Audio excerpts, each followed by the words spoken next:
Суу насос менен мына түтүк менен келет дагы. Туугандар, бүгүн сон нерсе көрсөтөм.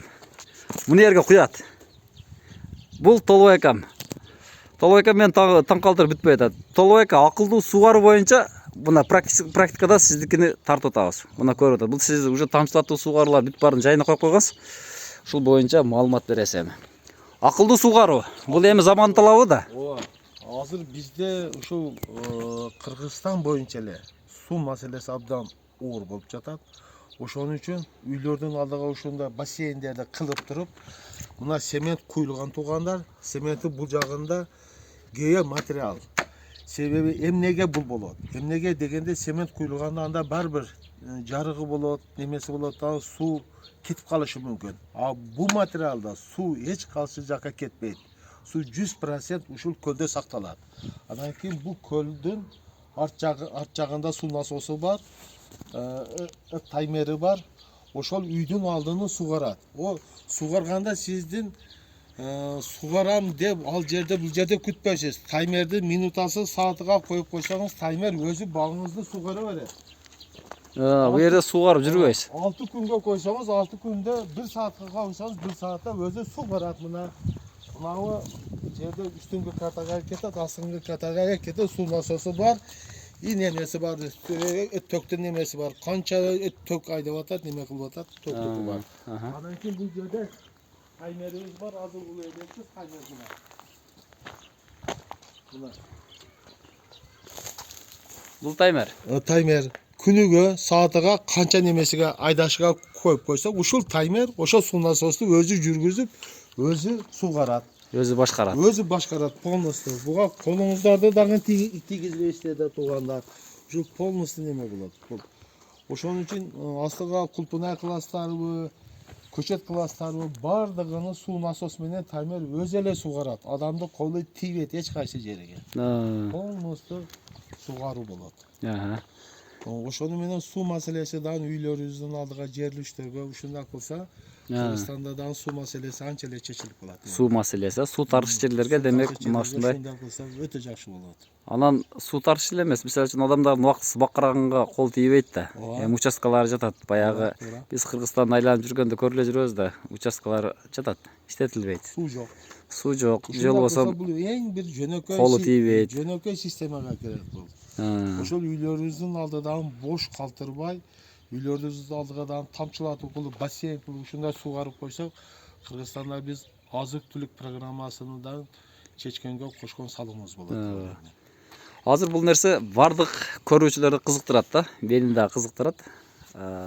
Буга кеткен расходтун сөзсүз сурайт да. Бул жерде канча куб бар, канча кетет? Бул жерде азыр эмне керек? 25 тонна суу батат бул жерге. 25 тонна суу батат.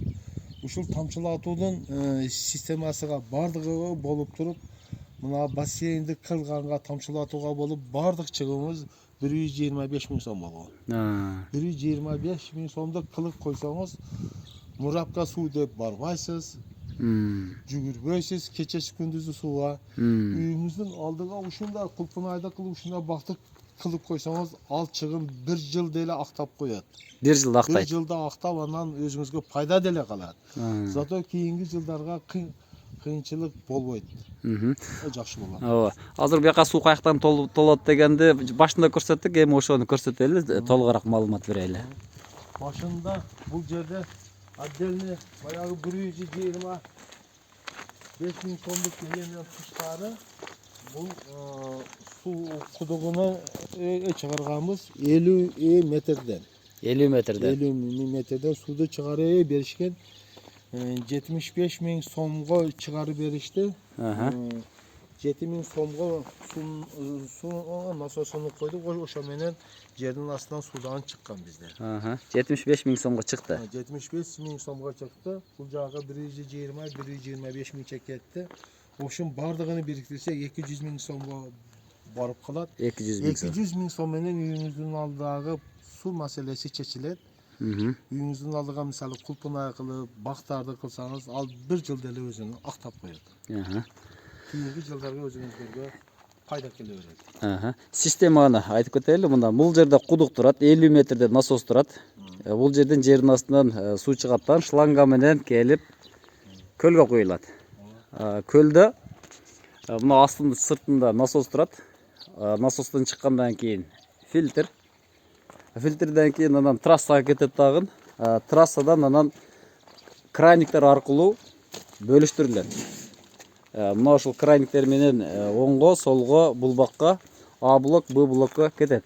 Андан сырткары дагы бир байкаганым мына фертигация турат, туугандар. Бул жерде мына бул дарысын дагы, башкасын дагы агызып, тамчылатып суугаруу менен берсе болот. Андан кийин трасса менен келебиз. Трасса менен келгенден кийин мынакей бөлгүчтөр аркылуу бөлүнгөн. Анан краник аркылуу бардыгына барат. Бул краниктердин максаты суу ичип бүтсө жаап коюш керек. Же болбосо суу жетпей калса жеткириш үчүн. Кыскасы краниктин дагы немеси бар.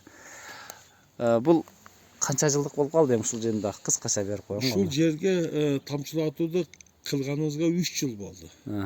3 жылдан бери бул өзүнү актап, пайда келтирип бүттү. Дагы бул көп жыл бизге неме кылат, кызмат кылат. Кызмат кылат, Бунун мына ушул тамчылатып суугаруу бул эми көп жылга да буйруса. Конечно, көп жылга. Көп жылга кызмат кылат.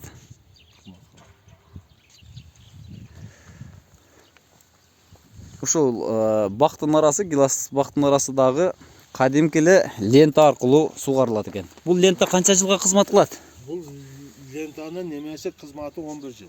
Мына ушул лента 11 жыл кызмат кылат. 11 жыл. Биз бир эле жылда иштетип жок кылып коебуз го. 11 жыл. Азыр мисалы 3 жылдан бери турат. Дагы бул немеси 8 жыл турат. Энди ал мынабы салкын немелерде 11 жыл деген. Бизде 7 жыл, 6 жыл туруп берсе дагы эле эчтеке эмес бизгечи.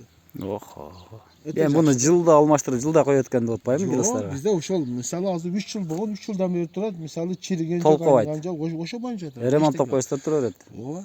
Кокус бирдик болсо ремонттоп коесуз. Ремонттоп коюлат. Бул өтө жакшы нерсе.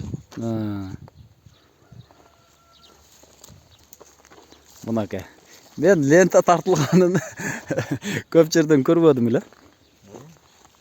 Негизи баягы биз калың шлангалардан коебуз го.